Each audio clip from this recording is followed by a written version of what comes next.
I was the one that always was challenging the status quo, which a lot of times in school and stuff annoys authority figures. But it wasn't because I was trying to rebel. It was because I was going, what you're telling me doesn't make sense. And I think there's a different or better way to do this. And I'm going to do that. And I'm not going to wait for your permission to do it.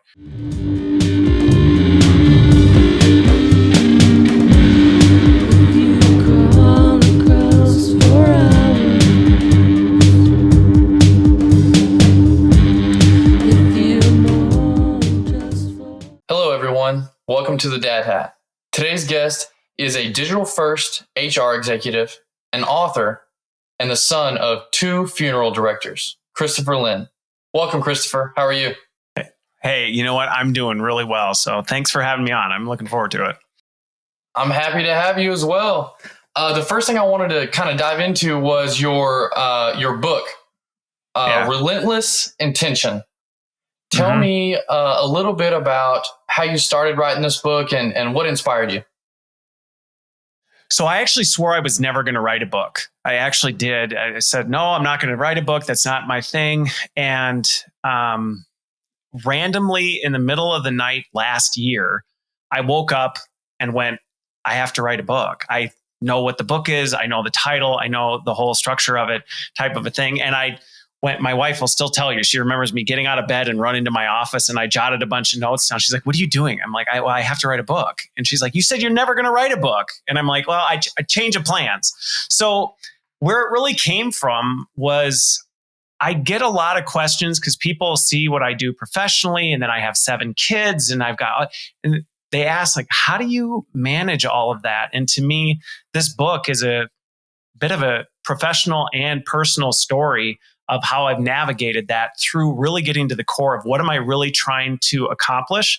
And then how do I just be relentlessly intentional about pulling that off? And I think it's something that I've done, but it's something that anybody can learn. That sounds amazing. I love the word intentional because, I mean, it's the obvious strategy for being, productive and growing as a person. But I think that, fear is what keeps us from being intentional. So what do you think about that? Fear definitely holds us back big time in this. And I think it's this mix of sometimes we don't really know what we're trying to do. And so it's hard to know what to be intentional on, which just contributes and exacerbates the fear. But a lot of this stuff is this fear of the unknown. Well, what if I make a mistake, or what if this doesn't go the way I thought? And it's like, yeah, maybe that's true. And then we'll recover from it and you'll learn and you'll move on. And I think getting over that hump, it's hard for a lot of people to just step into the void. Definitely. Well, it's something that most can definitely hear. You say it brings personal and work related subjects into play in the book. So I hope everybody goes out and reads that. The next thing I wanted to get into, Christopher, was you're the son of 2 funeral directors. Tell me, just give me the background that you can give me on that, please. So it's a lot less fascinating or exciting as maybe people think. I mean, I remember growing up, I would get all the weird questions. Do you have bodies hanging on hooks in the back of your... And I'm like, no, that's not actually how this works, type of a thing. But it was something that growing up, I lived in a funeral home. I was around the funeral home. I worked with my dad a lot in the funeral home. I think if anything, it did change my worldview significantly in that death is one of those things that people hate thinking about. They don't like talking about, and we want to pretend it's never going to happen to me. And I think growing up around death and seeing that this idea that everybody who dies is well into old age and always, and realizing quite tragically, that's often not the case, just again, changed dramatically the way I approach the world. Because going back to that fear thing, when you recognize that death could be on the other side of the door, it helps you go, okay, well, knowing that that really is a real possibility, how am I going to approach these things? And so I think if anything, there's some, quirky memories that I have growing up in that, but some of the ones that really stuck with me was just the stark reality that death is inevitable and there's no escaping it. And it could be a lot closer than you think. Yeah, that's amazing because I did a episode on the Dad Hat. It was existential philosophy is where it started, but part of that is meditating on your own death. And my guest kind of explained, hey, if you do this, not only does it give you salt and flavor for everyday life, but it brings a lot of meaning to life.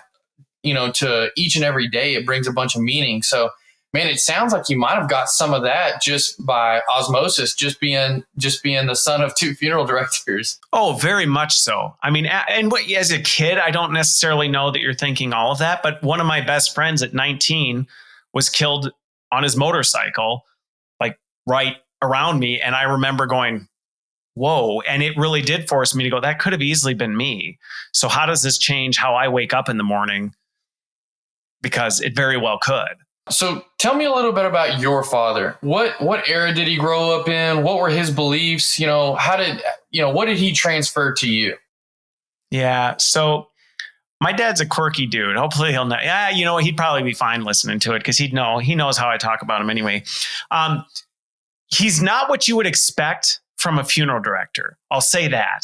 A lot of people think funeral director is super serious, really, I don't know, boring type of a thing, but he's not. He's really not. In fact, we didn't mention this in the intro, but he's also a part-time clown, which most people are like, say, what?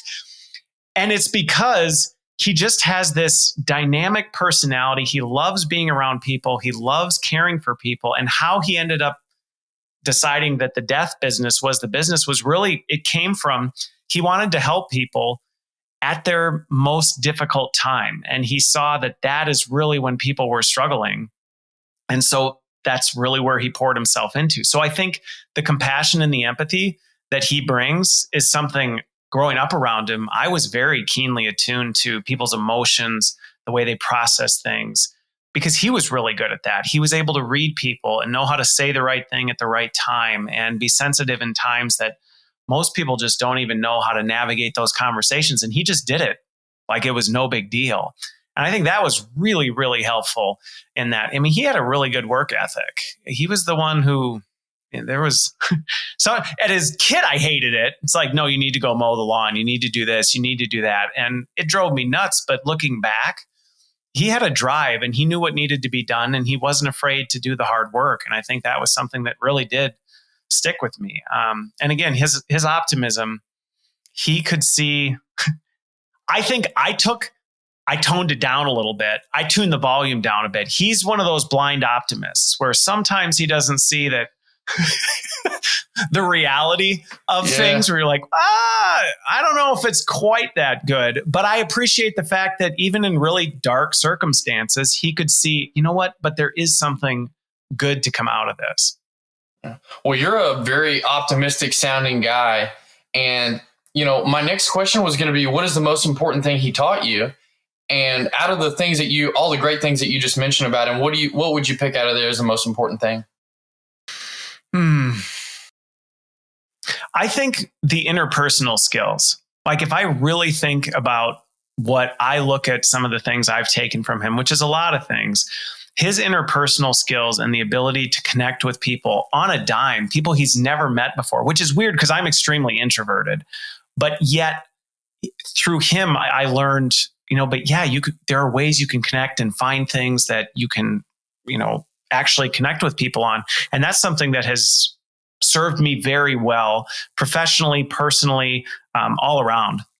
Just imagining your father being interpersonal like you're describing, what a skill. I mean, these people are in the, some of them are in the grieving stages and some of the worst parts of their life, but yet he's able to connect with people and guide them through the process and help them through this process. That's got to be a talent. You also mentioned you were an introvert. I hear this all the time now. When I was younger, I never heard it. Do you think being extroverted is a skill? I think the behaviors you see with extroversion are a skill that can be learned. Do extroverts naturally do it? And can they exercise it in ways that, just come more naturally to them? Yeah. But for me, for my dad, I don't think he thinks about it. He was someone, he just does it. It just comes to him. for me, it was something that I had to observe and go, okay, that's not comfortable for me. That is uncomfortable for me. That's also something that drains me. Where for my dad, he gets energy off of that stuff. For me, I spend too much time around people. I got to go take a nap. But the skills of how do you connect? How do you engage? How do you present yourself? All those things? Yeah, those are absolutely skills. So you're saying extroversion versus introversion is almost like, what's innately given to you. If you're already predisposed, already kind of extroverted to begin with, it's not as much of a skill. I actually would not even necessarily say. So I hear I'm eating my own words in some ways. I think for extroverts, sometimes the skills come more naturally because the behaviors are things that give them energy. I think that's the big difference, is what gives you energy versus what takes your energy. So for my dad, being in big groups, being in front of people, doing all this stuff, it gives him energy. So he naturally places himself in positions where he's doing that, which has built his skills. As an introvert, I avoided those things like the plague. To be in a big group, like, no way, I'm not going to go speak in front of a crowd. I'm not going to go be on this thing and so for me, I had to, again, be relentlessly intentional about focusing on, okay, maybe it'll never give me energy, but what are the behaviors he's doing that I can then learn and see and observe and develop and maybe find even my own way of doing it that I can learn from. So that's where I think, introversion, extroversion is less of a skill and more of a personality type that you then say, well, given that personality type, what skills are you going to need to really be more intentional about? So if you're introverted, what gives you energy? Being alone. Like literally, I mean, dead serious. If I'm drained, I have to just go be by myself in my own head, sitting on the patio, no distractions, which when you have 7 kids and a wife is not an easy thing to do. But I have to go find my time where I can just go be quiet and process my thoughts and reflect on, things like that. That is what actually recharges me. All right. So let me ask you, were you an ornery kid? Were you one that didn't like authority and stuff like that? Or were you the kind of kid that, sat down in class and was quiet? What kind of kid were you? So I may end up sharing. Well, the stories are in the book, so I'm not going to share any stories that you wouldn't be able to find out about me publicly anyway. I was the one that always was challenging the status quo, which a lot of times in school and stuff annoys authority figures, but it wasn't because I was trying to rebel. It was because I was going, what you're telling me doesn't make sense. And I think there's a different or better way to do this. And I'm going to do that. And I'm not going to wait for your permission to do it, which as a parent now, I know how frustrating it can be when your kids you're like, just do what I said. And they're, no, I want to do it like this. And that was me to a T. So I got suspended from school. I got in college arrested for an international mail thing that I was doing. I mean, big things, but it was because I was going, well, it's entrepreneurship and I need to do this and I need to approach this. And the way that I'm processing it in my head, this just makes more sense. So was I ornery? Oh, absolutely. I was a handful for sure, but it wasn't out of being devious and wanting to break the rules and rebel against the system.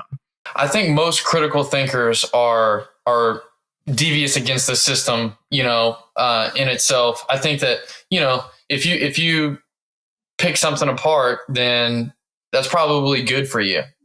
Whether you're right or wrong, it's a good thing to do. It's a good action to take. So yeah. I was leading you to, how did your father discipline you? So that changed over time. When I was younger, he was very much his dad. His dad died when I was younger, but I was very close with his dad, and I knew enough about his dad and learned more that I understood where it came from. His dad was extremely passive, was not someone who liked confrontation. If he got mad, the whole room got quiet because it was just such a rare occurrence. So my dad wasn't quite on that extreme, but he didn't again, he's the fun-loving, likes to do things. It'll figure itself out. So he didn't really like to necessarily be the disciplinarian who took things seriously, which sometimes that was super fun, but sometimes I needed more of those boundaries. So when he married my stepmom, she was what I loved about it was she wasn't the one who goes, I'm taking this on. And I learned a lot from this. She pushed my dad to be that one going, no, you're the dad. You need to act like it. You cannot just let your kids run wild, and you can't just expect me to pick up that slack. You need to be the authoritative figure in this family. And that means taking it seriously. Now, did he make some crazy mistakes along the way where, like most people, you swing the pendulum too far and then you think like this is going to work and then you come back to normal. But I think that's one of the things that I saw in his evolutionary change is he became more of the, authoritative figure as I got older. And you're appreciative of that, right? I mean, it seems that way. I am.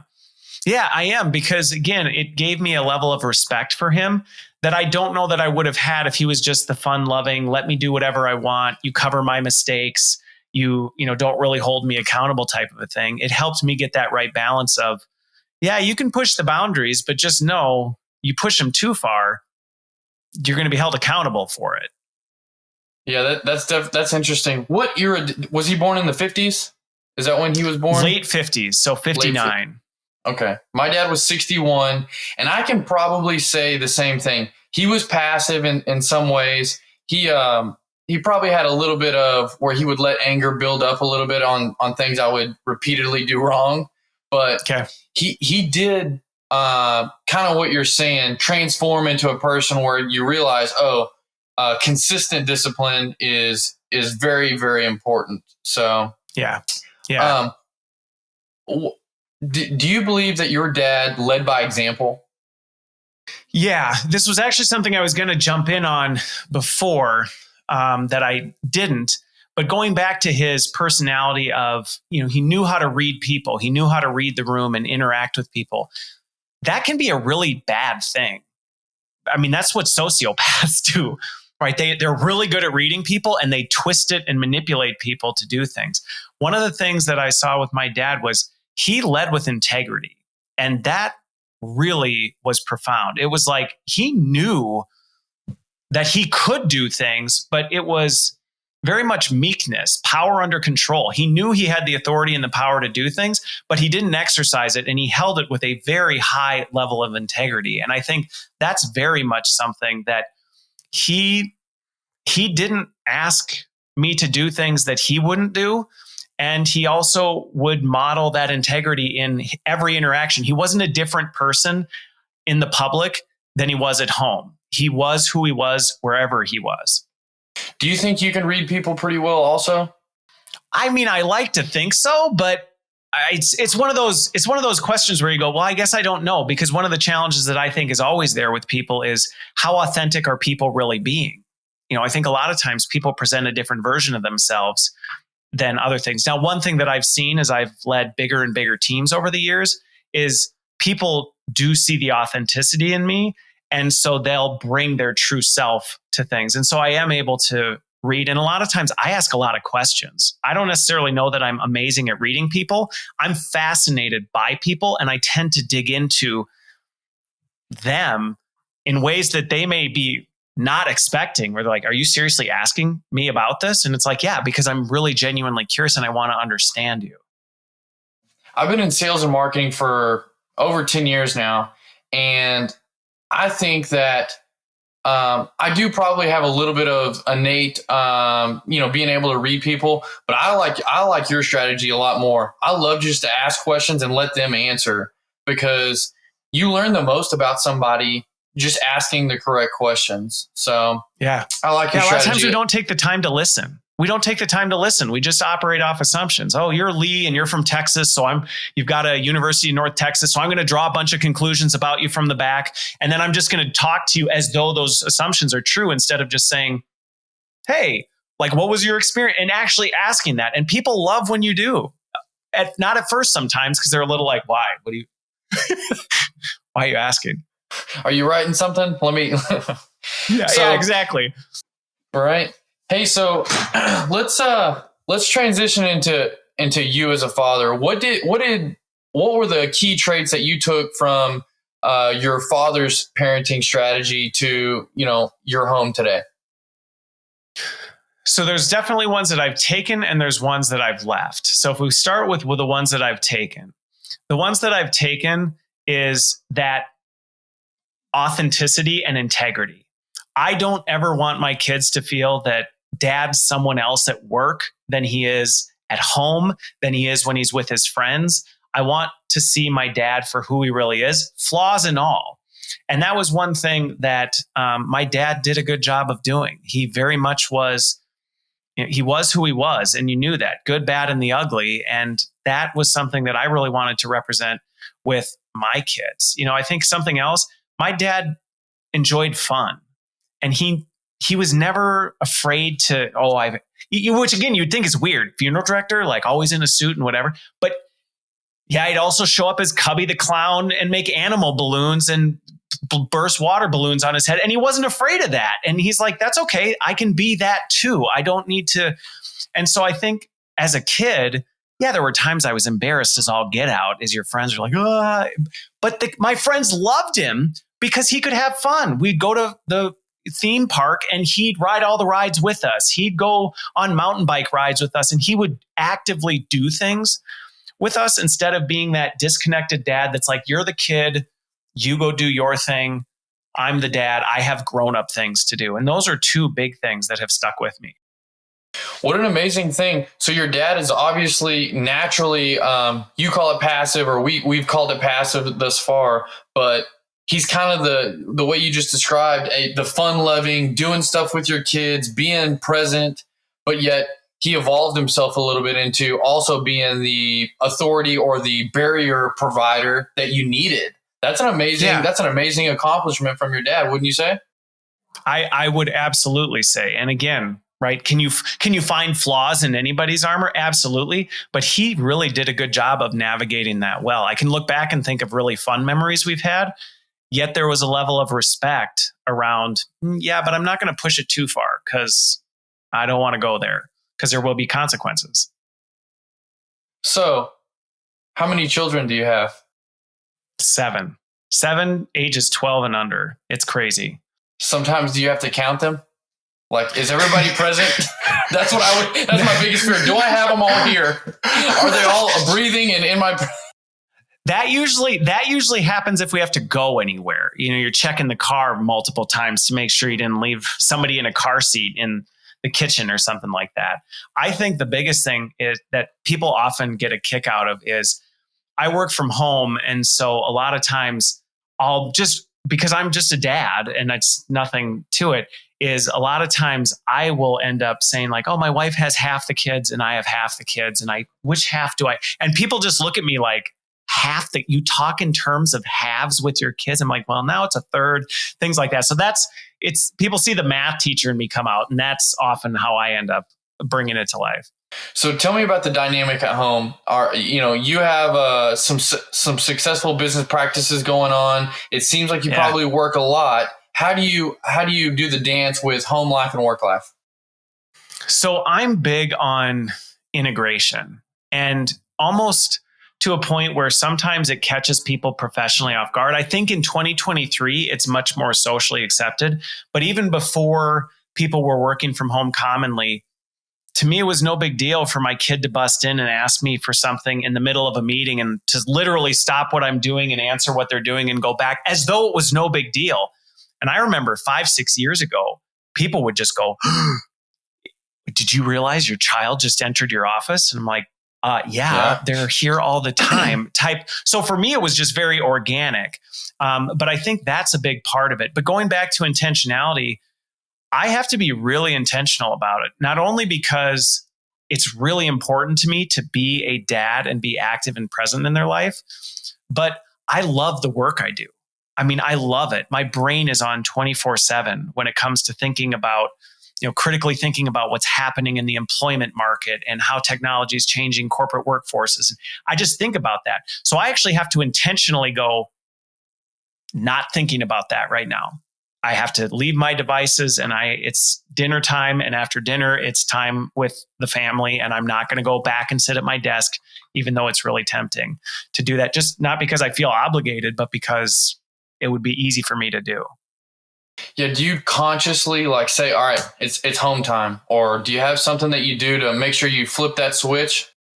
Yeah, this is where my wife is the yin to my yang. She's really good at that. If I'm in a meeting too long, she'll be standing at the door going like, Excuse me. It's too late. Like, right, get out here. I'm making dinner. The kids need to, see you type of a thing. And it's like, okay. And I think over time, I've become more comfortable with just being firm in those boundaries. Like the people I work with know, don't bother asking Christopher to jump on an evening telecon. He will literally just decline the meeting and say, nope, you can send me a video message if you need, but I'm not joining the call. That's awesome. That sounds like a great dynamic. Me and my wife are both career driven, if you will. We only have one child, hoping for more soon. But we have been strategizing / conversing about how we're going to make sure that we spend enough time, at home, away from work, because we're both decently good at work. And we just want to bring that same level of impactfulness to the home as well for our son. So it sounds like being intentional is probably a must. I wrote the book because it's the lifeblood that just runs through me. It's like everything I do, if anybody asks literally anything I do, why did you do that? I could tell you why, even as simple as like, why did you drink that bottle of water at this time? And I'd be like, well, it's because of, which would probably drive some people nuts that they're like, you really put that much time and thought into stuff. And it's like, kind of, yeah, it's just the way my head works. So if you were to give me the pillars of what you want to teach your children, or what lessons or philosophy or strategy you want to pass down to your kids, what would those be? Oh, man, there's a lot of different things. So the first thing I'll say is, so I'm a follower of Christ. I'm a Christian in this. And so that's a huge part of my worldview with my kids, and not in the attempt of, I'm open with my kids. I'm like, my goal is not to make you believe what daddy believes, but my goal in this is to help you seek truth. That's what I want to do, is help you to think critically about truth and actually pursue that and not let your own biases cloud that. So that's a huge part of, part of what I want to bring to them, because they're going to grow up in a world that is going to be wildly different than the world that I grew up in. And I can't tell them everything that they need to know before they leave the house. So what I want to teach them is these critical skills that they need to grow up in that. And how do you navigate this? And how do you not just be in this sea of ambiguity? I think the other thing, though, if I were to distill it down to two, that's really important to me that is tied back to this, is serving other people. Think of others more highly than yourself. And that is not a popular message in this day and age. It's all about the you, and, think of you first, and helping them walk that line of, no, don't do it to your detriment. You have to take care of yourself, because if you don't take care of yourself, you're no good to anyone else. But at the same time, are you considering the needs of others first? Like, are you taking them into consideration first? Because that should be what's driving you, because it's a miserable existence. And again, going back to the funeral home thing, man, the people that sit at a funeral, they're not talking about what you accomplished or how big your house was or how much money you had or how many books you wrote. They're talking about, how did you treat people and how did you serve them? And I'm like, that's the difference you can make in the world. You can go be, Elon Musk and land on Mars. But at the end of the day, if you treat people like absolute garbage, that's what they're going to remember when you're gone here. So if you really want to leave a legacy, leave one that you can be proud of. So thinking objectively and serving others, that's kind of the two bullet points there. Yeah. Those are great. I've been saying discipline and unconditional love. Those are the two that I name off a lot in the podcast. I think that. I think that, I wish I would have had a little bit more discipline, like we discussed earlier, when I was growing up. A little bit more of a guide. Hey, put these barriers, don't go outside this lane because it's trouble over there. You know what I mean? Yep. I wish I had a little bit more of that. And so I want to make sure that I do a good job implementing that with my son, but also unconditional love. I mean, he's got to know, that I'm going to love him and my wife's going to love him no matter what. Yeah. Right. No, and what's funny about that is they're so interconnected to this, because even going back to the discipline, like that's why I'm trying to teach my kids how to think so critically and seek truth, because it's like when you really seek that, even now when I have to discipline my kids, we have a deep conversation about it before it happens, to be like, do you understand where you went off the rails on this and why there's consequences with this? Like, do you understand? This is not me being your dad and being in an authority and punishing you. This is, do you see where you went off the path? And what I'm doing is trying to bring you back on and helping them go, oh, so that next time you don't veer off the path. I mean, that's what I'm trying to do with this. And going back to your unconditional love, reminding your kids, there's nothing you can do that will make me not love you. We may not agree on things. We may fight, but there is nothing you can do that will change my love for you. And that's powerful stuff. So you mentioned, following Christ and being a believer and stuff like that. Yeah. What is your outlook right now on the modern America? What, you can go with being polarized politically, culturally, all the problems with school shootings, all the problems with, parenting and gender roles. How do you feel about America today? So I think going back to like the two principles that I'm trying to teach my kids, I'm like, to me, this is the key to navigating this, because when you're seeking truth and thinking critically, you recognize that polarization is what happens when you don't think deeply about what's going on, because there's way too much complexity to ever boil anything down to it's either this or this. It's like, it's never that simple. It's never black and white. Simple. It's always gray. It's never black and white. And it always ties to people. So you have to like dig into this and understand like what is really going on at the core of this, so that you can care about those people without having to draw into the line of, well, I guess everything's okay and I'm not going to have any point of view on anything. Like, no, you don't have to have this idea that you can't have a strong point of view and see the world in a certain way, and somehow that's bad. And I think that's why I spend so much time talking deeply about some of these really tough issues. And I think as a dad, to me, that's a big role I play with them, is instead of being like, I'll just wait till they get older and hopefully they'll figure it out. It's like, no, we're going to lean into this. Like, this is what's going on in the world right now. So let's talk about it. And obviously my 5-year-old, it's a different conversation than my 12-year-old. But I think avoiding that is, huge. Is a detriment. Yeah, huge mistake not to at least prepare them. At minimum, let them know that this or this could happen, and what are you going to do if this does happen? So, and that there are people out there with wildly different experiences than you, and you can't make snap judgments about them until you've taken the time to get to know them, because it's easy to demonize someone that you don't know. It's a lot harder to demonize someone when you actually get to know them on a human level and go, wow, I still don't agree with you, but there's a lot more complication to why you're coming to the conclusions than is on the surface. And I can see through that now. You got to be able to unbox some of these biases and assumptions that we have every single day. I think that's a great message. So part of the reason why I started this podcast was, I'm a little bit fearful of modern life or modern America right now because of some of the things I've already stated. And I think one of the strategies that I'm trying to implement is just build the strongest human that I can, as far as being able to, resilience, understanding, the power of, diversity, even, all these different things they got to understand. And I'm trying to build a strong individual. And a theme that keeps coming up in the show is victim culture, or being a victim. Yep. And it's like, man, that's the anti-strong person in my eyes when I hear these things. Agree. And I just worry so much, like, oh, so basically we're going to have a hierarchy of victims. Who is oppressed the most?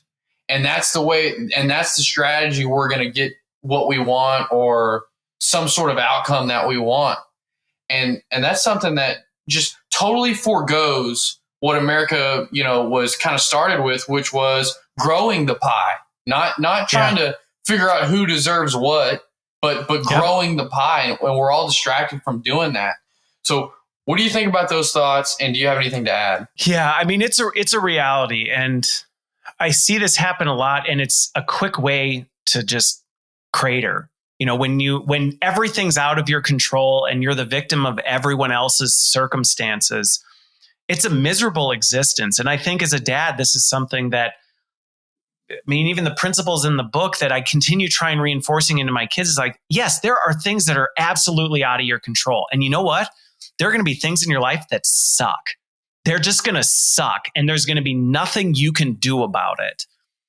But there are things that are still within your control, even in that space. And if you can put your attention on those things and focus on the things that are within your control, you'll be amazed what you can overcome if you can put your eyes on the right place. So don't get distracted by this. And I think you said it.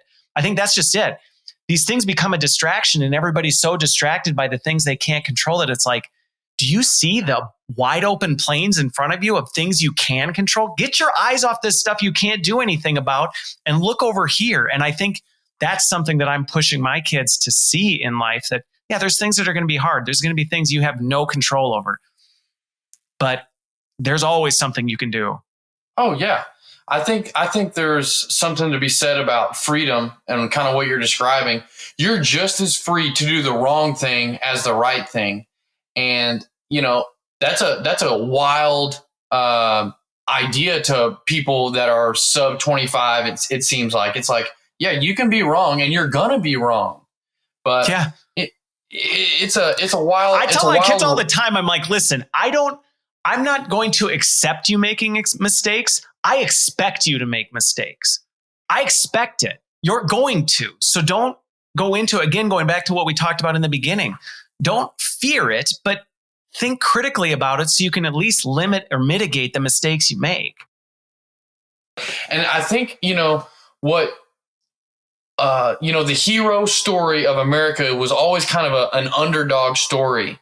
And obviously an underdog overcomes extreme barriers to still obtain greatness. That's kind of, what happens. And yeah.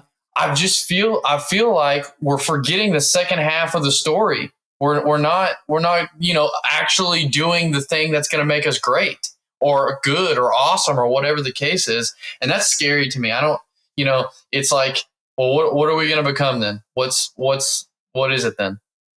Yeah, no, I agree. You're a digital first HR executive. You've written a book and you are doing all these different things. There's a whole laundry list I could list off here, and I hope you will at the end of the show. What's next for you? To be honest, this goes back to what I see in my book. I don't know what my next step is. I actually really don't. People have said, are you going to be an entrepreneur? Are you going to take your business, do its own thing? Or are you going to stay internal? I'm like, I don't know. I know that I'm going to positively impact every company in the world. That's my intention. My intention is to positively impact every company in the world. How I'm going to do that? I'm taking that one step at a time and figuring those things out as I go and being really intentional about the steps I take. But, I'm going to do that. And then I'm going to pass that on to my kids, and not to say you're going to do the same thing daddy did and have the same vision daddy did, but you are going to have an aspiration to change the world. And I'm going to help you figure out what way are you going to change the world for the better so that you have the same passion to just run relentlessly at it. And we're going to just, again, make a difference. Okay. So great place to go here. So you're basically saying you're going to be intentional about giving them the theme of changing the world, giving your kids the theme or the goal or the aspiration, as you said, to change the world. Do you find anything morally wrong about that? Do I think there's opportunity for risk in terms of that, like how they approach it? Yes. Do I think, right, like if somebody said, I'm going to change the world by forcing it to be like me or forcing it to be, then I would say yes. If your goal is we have plenty of countless historical examples of people who said, I'm going to change the world by trying to make it exactly like I do. If instead what I place in them is the desire to change the world by bringing out the best in other people and letting that happen and not trying to control everything. And again, it goes back to my worldview and trusting that there's somebody bigger who's actually got it under control and just living into the fullness of what you were brought here to change in the world, then no, I don't. I agree. I think that, there's an opposition to giving your children certain themes and stuff from, as a father or a parent. Yep. I recently read a book. I think it was called The Conscious Parent. I believe that's what it's called. And basically it states that there's a problem with parents basically trying to make a better version of themselves with their children. Yes. And that I would agree with. Yeah. That I would agree with is very dangerous. Right. Super dangerous. And I totally understand, where she's coming from, the author's coming from. But she also states that genetically, it's a blank canvas, or it's nowhere near, the innate qualities or innate behaviors or traits that we have. Your kids have totally different ones, a mixture or whatever. And to me, in my opinion, I'm like, well, those traits and behaviors were passed down from me and my wife. So it's got to be, at least somewhat of a combination of me and my wife and our ancestors. Yeah. So why, I believe there's a strategy there to understand your kid and arm them with, to be a good person without trying to make a better version of yourself. Do you feel like that's true? Yeah, no, I think that's just it. So, and as an example, it's not about trying to make a mini you that does more than you set out to do.